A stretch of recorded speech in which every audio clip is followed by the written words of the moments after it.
Assalamualaikum warahmatullahi wabarakatuh.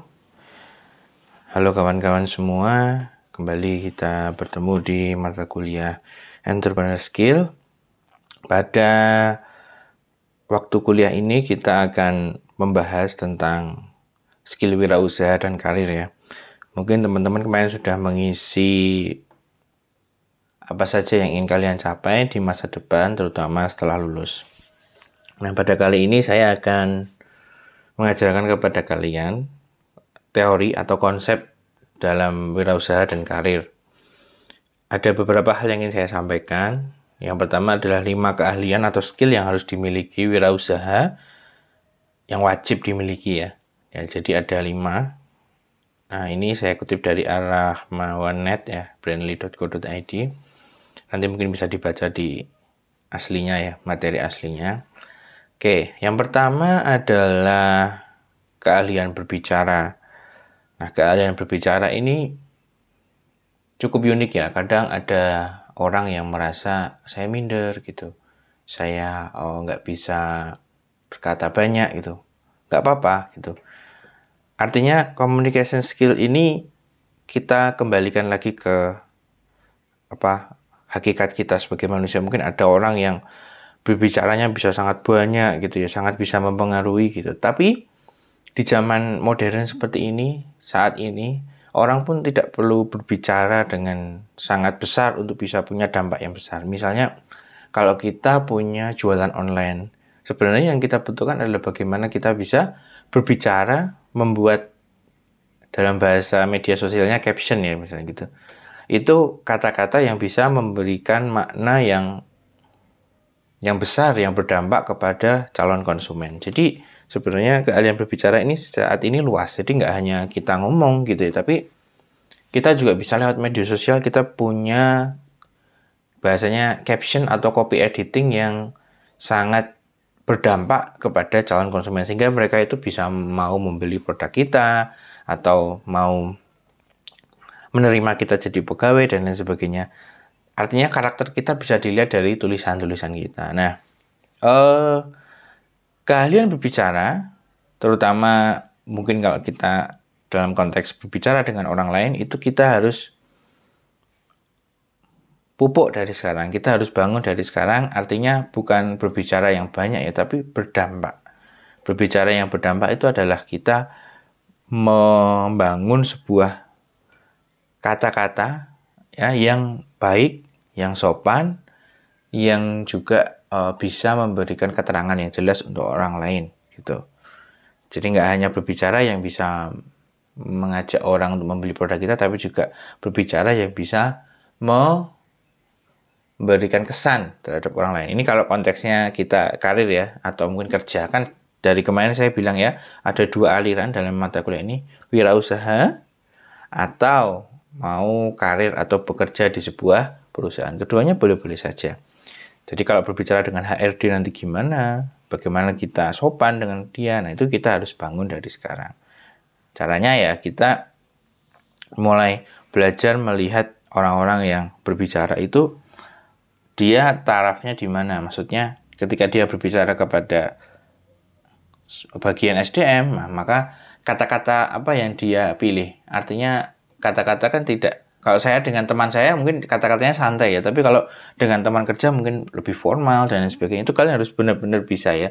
Jadi jangan sampai kalian menggunakan kata atau diksi yang salah gitu loh. Ngomong sama HRD yang formal, yang lebih senior pakai kata-kata yang informal. Nah, itu kalian harus hati-hati ya. Oke, lanjut ya, kita ke keahlian mendengar berita, karyawan, dan diri sendiri. Nah, terkadang anak zaman sekarang, ya mungkin beberapa tahun ini ya, banyak sekali yang mungkin tidak mau mendengar, tidak mau membaca, ya, tidak mau, artinya dia tidak mau menerima apa yang sudah dituliskan atau dibicarakan gitu ya. Contohnya aja, ini konkret ya, dengarkan baik-baik.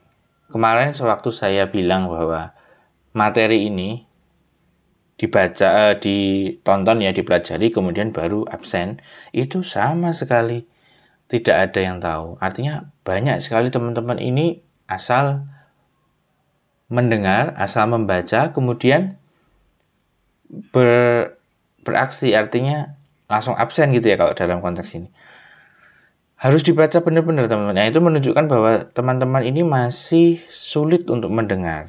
Ya, terkadang tidak dibaca dengan baik, tidak didengar dengan baik. Ini yang akhirnya dipupuk sampai sekarang, dan akhirnya nanti ketika kerja juga kualitasnya jadi nggak bagus. Jadi harus benar-benar dibaca per kata dengan baik, dengan konsentrasi yang baik.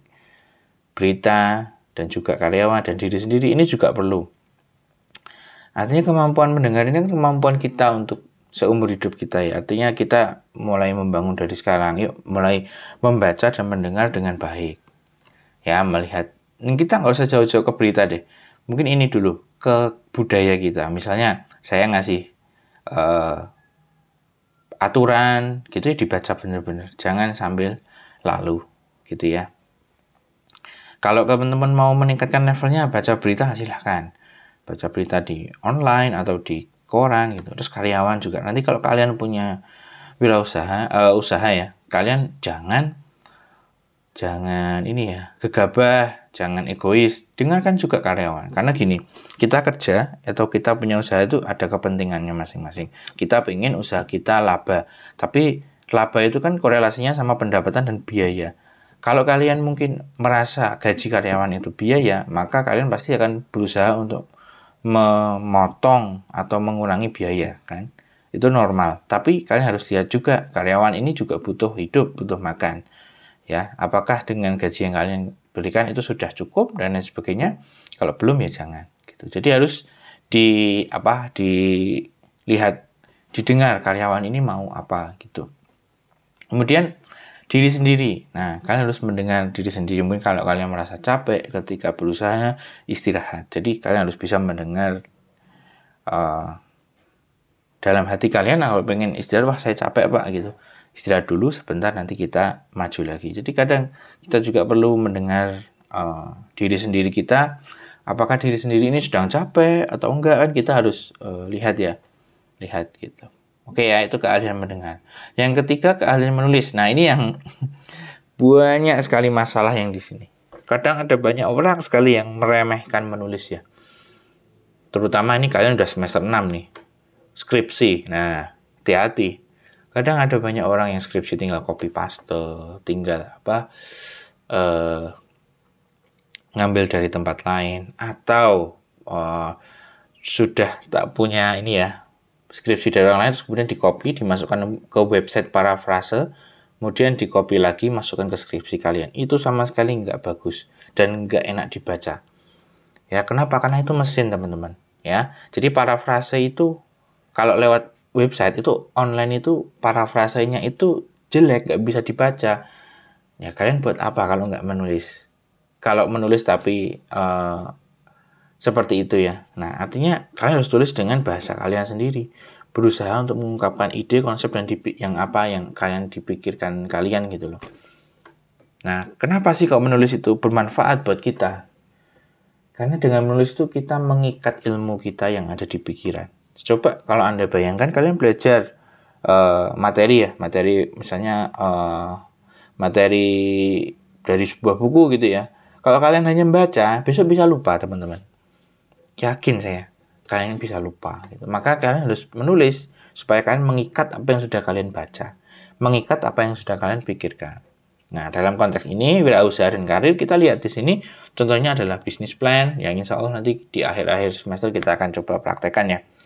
Bisnis plan, terus proposal. Bisnis plan kenapa perlu ditulis Pak? Ini kan hanya rencana.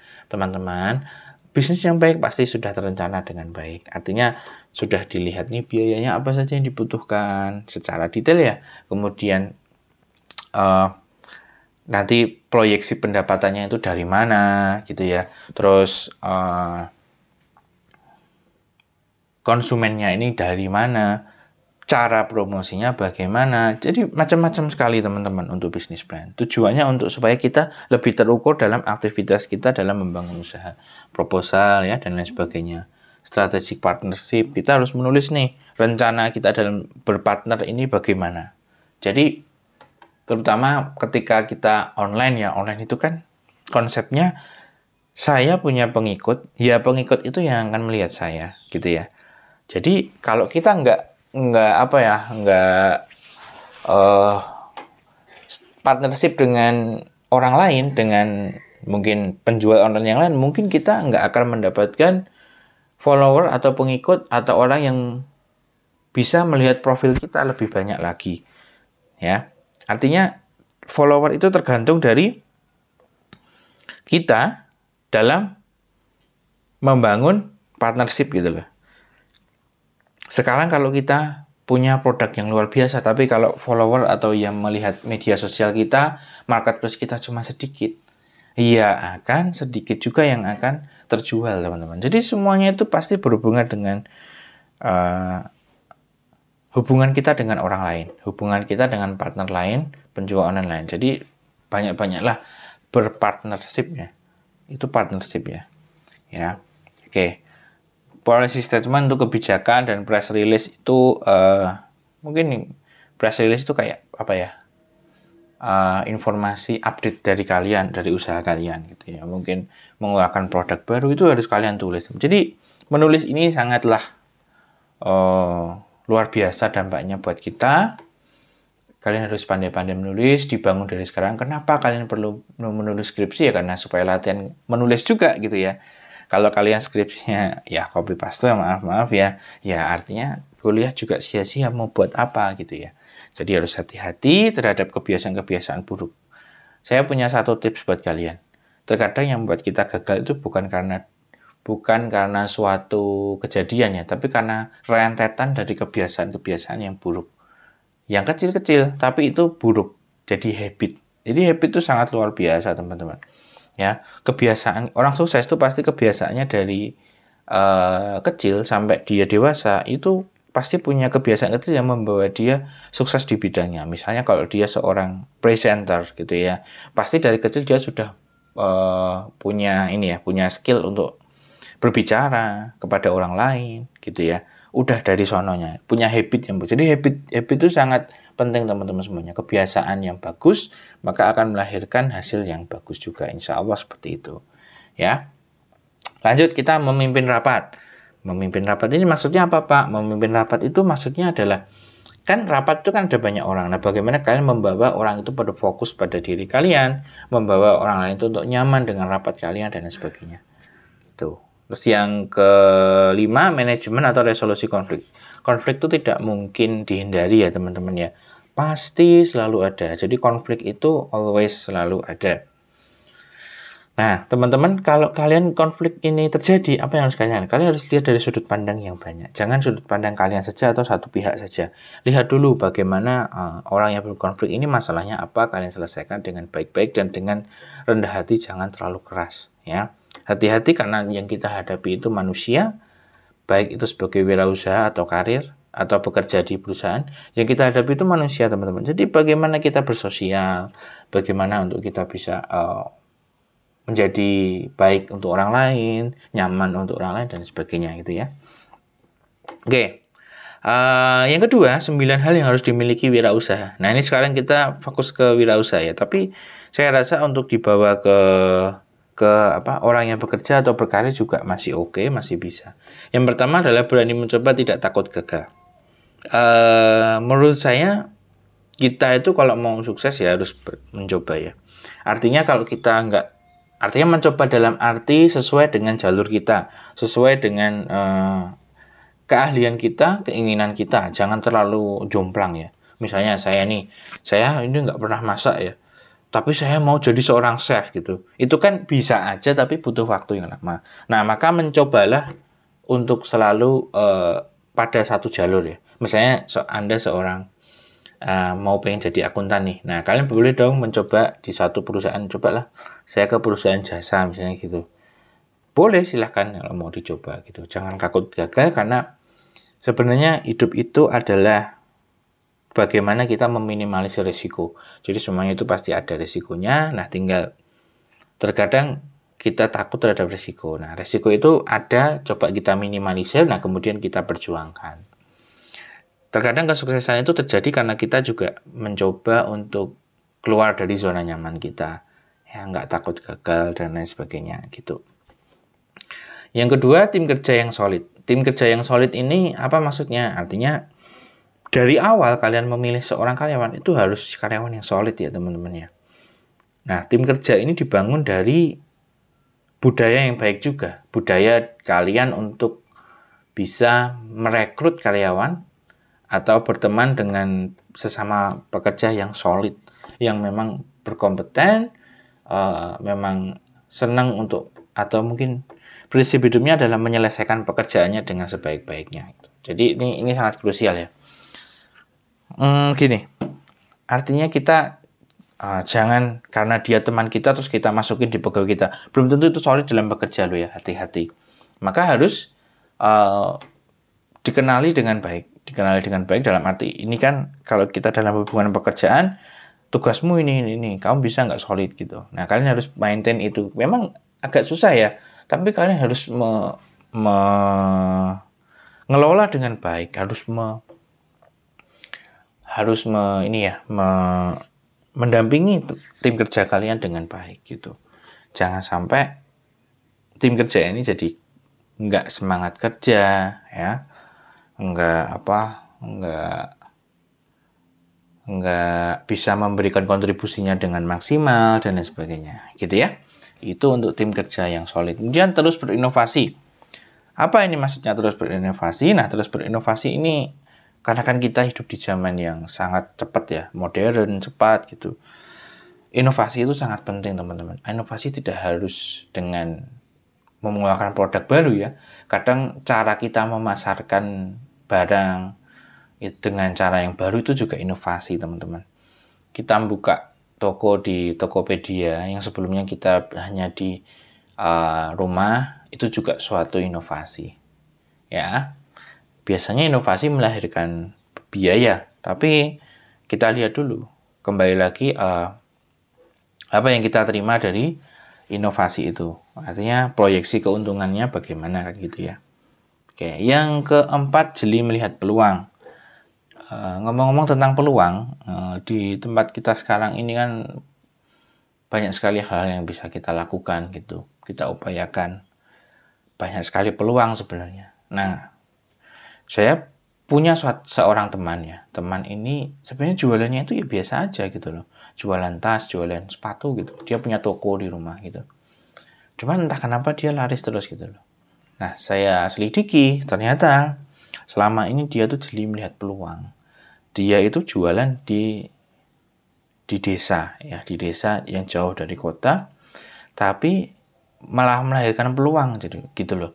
Jadi peluang itu tidak hanya ada di kota, tapi justru di tempat kalian. Mungkin kalian merasa rumah kalian jauh dari kota, tapi kalau mungkin di situ tidak ada toko yang jual tas, tidak ada toko yang jual sepatu, tapi masyarakatnya pengen beli secara offline, itu peluang ya. Peluang daripada kita jualan online yang sudah banyak orang yang beli, sudah banyak orang yang jualan. Nah, kita juga bisa jualan offline gitu loh.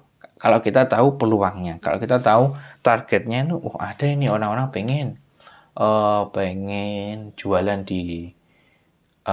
pengen beli sepatu dan tas di toko atau offline ya, secara offline gitu. Nah, ini kan harus jeli melihat peluang.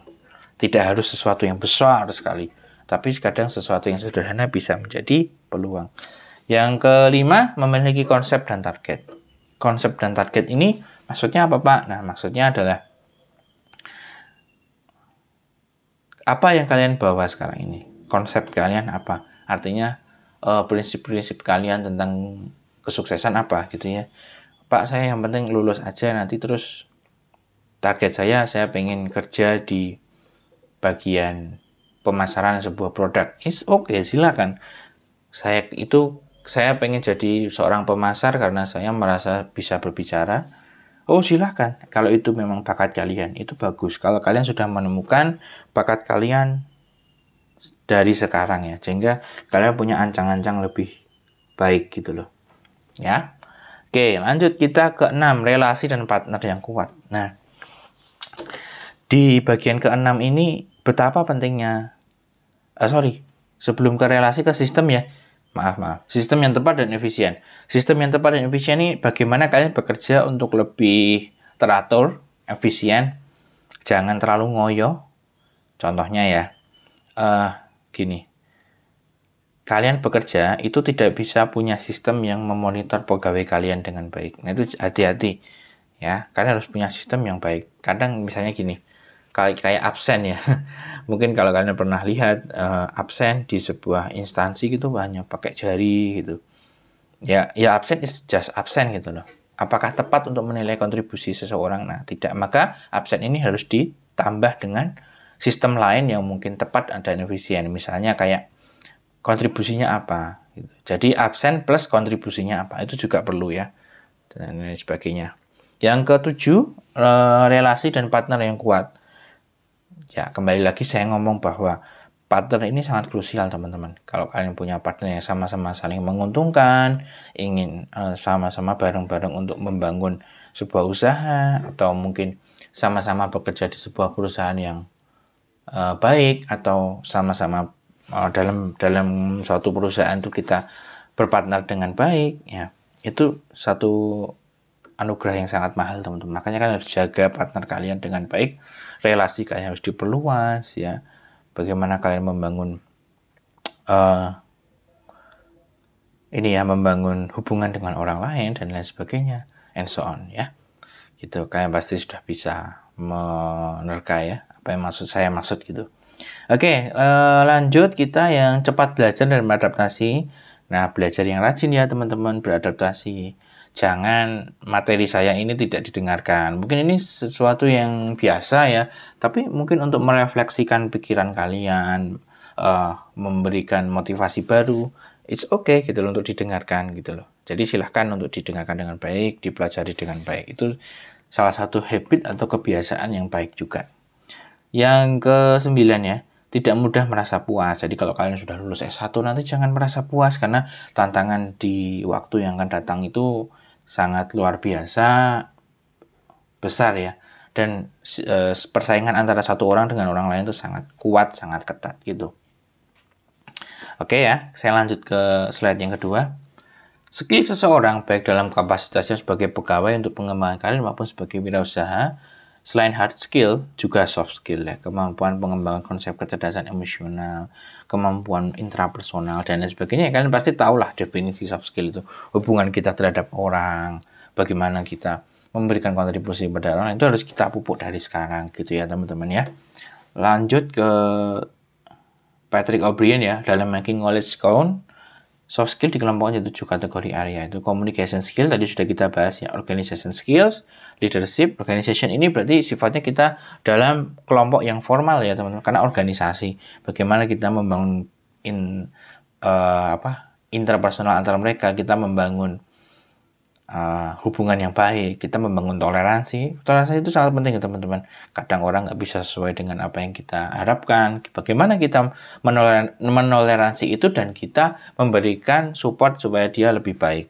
Nah, leadership logic itu logika kepemimpinan. Leadership ya. Leadership itu kepemimpinan kalian. Kalian akan menghadapi tantangan. Kalian nggak boleh gerusak-gerusuk, terlalu emosional dan sebagainya. Harus hati-hati. Logic, gunakan logika, jangan hanya perasaan. Mungkin kalian senang dengan teman kalian, tapi kalian karena senang itu terus jadi nggak mau melihat bahwa teman kalian tidak berkontribusi. Lihat logika kalian. Kalau dia berkontribusi ya silahkan. Effort, harus punya usaha yang baik dalam upaya yang keras untuk bisa meningkatkan soft skill. Group skills, nah ini harus kalian kembali lagi ke partner ya. Kembali lagi ke partner, kalian harus punya partner yang baik dari sekarang ya.